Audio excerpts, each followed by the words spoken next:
What is up, guys? It is Styx here, and today I'm going to be telling you guys about one of the most popular Warlock builds and what might be the best Warlock build for the Edge of Fate. This build is melee based and will excel in getting into and out of sticky situations, while also remaining pretty tanky and healing yourself very frequently. Keep in mind, the gameplay footage I'm showing now is me at 360 in a 400 Grandmaster solo ops. Starting off with the class abilities, I'm going to recommend using either Nova Bomb Cataclysm or Needle Storm for your super. Phoenix Dive for your class ability, but during team play, Healing Rift will probably have more continuous use. Arcane Needle for the 3 melee charges and to apply Radiant using one of our fragments. Cold Snap Grenade to apply a Stasis Darkness debuff. Feed the Void for the healing as well as additional grenade energy. Lightning Surge will be the crux of this build. It allows you to slide and then press your melee to blink forward, which will jolt all the targets around you, grant you Bolt Charge, and with this build, it will do a ton of damage, especially in large groups of enemies for ad clearing. The fragments we will use are Courage, which allows your Arc, Solar, and Void abilities to deal increased damage to targets afflicted with darkness debuffs. This is where our Cold Snap Grenade comes in. You will throw your Cold Snap Grenade at a heavier target, and then you will immediately slide into and then use your Surge on them. This will do a significant amount of damage because they are affected by that darkness debuff. You can also apply this with weapon perks, really anything you want to get, so prioritize on those things that you like to use. Faceted Protection, I would say this is almost necessary because you are resistant to all incoming damage while surrounded by combatants. This doesn't necessarily just apply to melee damage, it's everything. So this will be your primary defensive fragment here. And then while you're transcendent, the effect is increased. This also increases your melee stat, so it's all around great for this build. I run Faceted Ruin because a lot of the time the Cold Snap will chain between targets, and then when you shatter it, it will be a much larger explosion. In addition to that, I'm liking running this build with solar weapons, so the solar ignitions from some of these weapons that apply Scorch, or if I'm running Hellion instead of Feed the Void, like if it's a lower level activity and I'm just farming or something, then that will work amazingly. Facet of Purpose, whenever you pick up an Orb of Power, it will grant you Overshield because you are using the Nova Bomb super, or Woven Mail if you are using Needle Storm. Facet of Dawn will allow powered melee hits to make you Radiant, and powered melee final blows will make you and nearby allies Radiant. So if you have a couple of allies who are also running melee builds like this, you can basically throw Radiant on everyone. For the seasonal mods, I'm going to recommend using whatever champion mods you want. I'm rocking an Anti-Barrier Pulse and an Overload SMG, so that's what I have, and then I threw on Unstoppable Sidearm and Hand Cannon because sometimes I swap one of those on. Flame Fiber and Freeze to combine Solar and Strand or Solar and Stasis Siphon mods.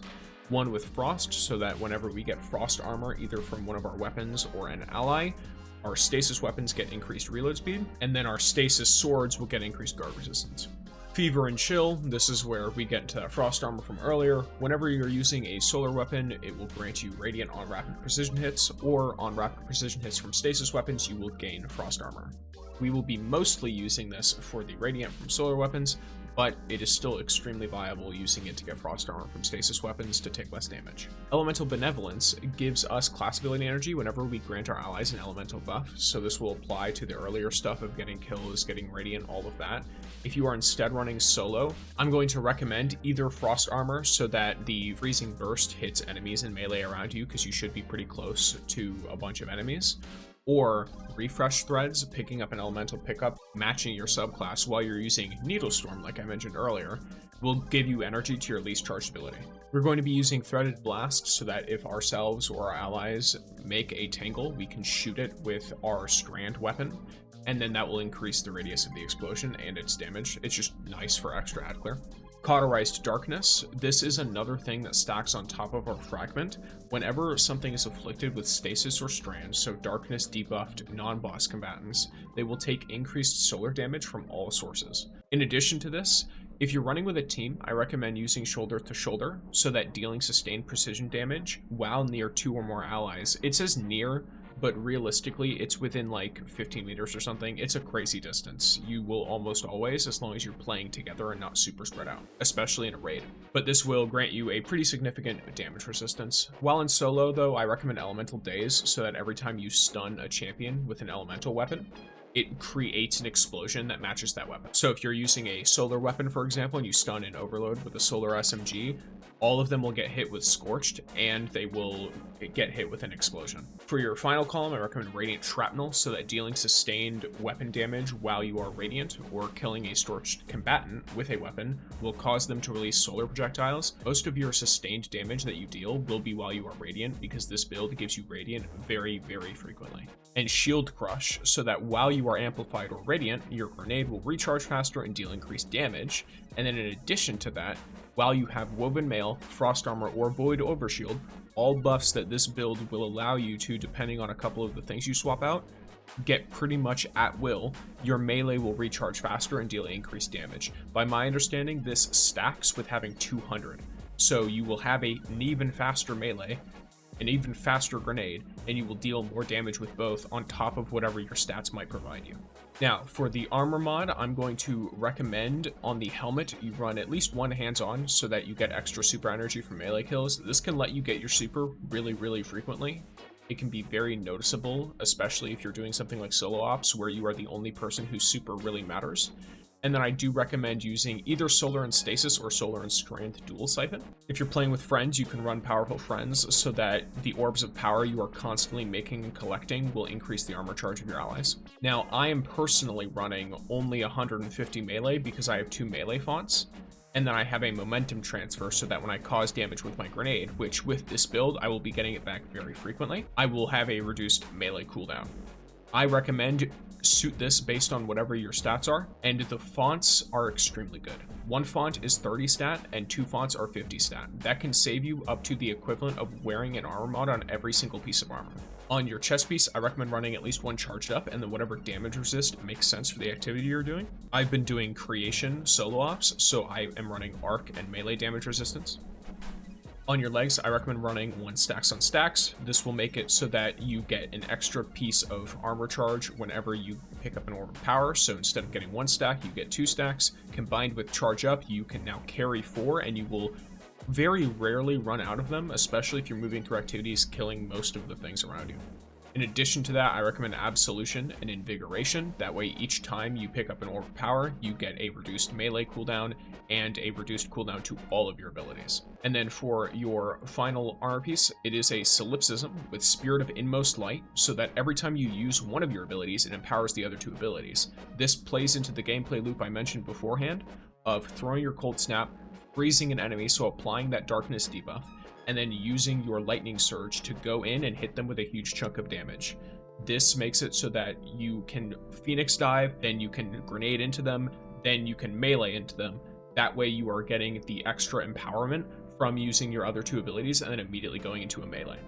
In addition to that, Spirit of Syntheseps makes it so that your melee damage is increased whenever you're surrounded. You slide into a bunch of enemies, you're going to get it to proc. It can be a little bit buggy sometimes, but for the most part, it will proc consistently, and you will do a huge chunk of damage even to bosses, especially with the right setup. And then for the mods, I would recommend running Class Font to get your class ability faster, Reaper so that every time you use your class ability, your next weapon final blow will spawn an orb, and Outreach so that every time you use your class ability, your melee cooldowns are decreased. I'm going to recommend doing your best to hit 200 melee with whatever means you have, be that melee fonts, weapon perks that will increase it, like proximity power, or just running the double fonts and then just running whatever armor you have.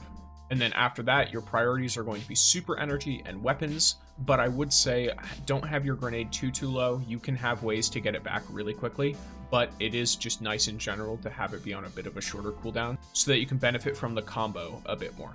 For the weapon setup that I'm going to recommend for you, in your Kinetic Slot, I'm rocking either Mint Retrograde or a Festival Flight. I have 2 different Festival Flight rolls I like to use. One is Envious Arsenal and Attrition Orbs. Attrition Orbs is not as good as it used to be, but it's not bad either. And then Festival Flight with Demolitionist, One for All. This also acts as a reload perk for the grenade launcher. So in some cases, this is definitely better, but it is based off of final blows. For your energy slot, I am rocking a Yeartide Apex. I have two different roles that I really like to use. One is this tier 5, which Chaos Reshaped is a very nice just general damage perk, especially if you're constantly in combat, like you're farming solo ops or something. Demolitionist, you're getting most of your kills with this weapon, so this will make complete sense to run, and you will benefit significantly from the enhanced ability energy gains. And then the other role is Heal Clip for the extra survivability, and either Chaos Reshaped or Incandescent. That way you are benefiting from more explosions, which this will cause Scorch, by the way, which will better apply with your extra ignition explosions, your extra Scorch benefits from things like Hellion, and then all of that. It's in general just a really nice and clean neutral game. I'm running the other half. You could basically use any Eager Edge Sword to take the place of this for speed running certain solo ops activities that have a lot of running around.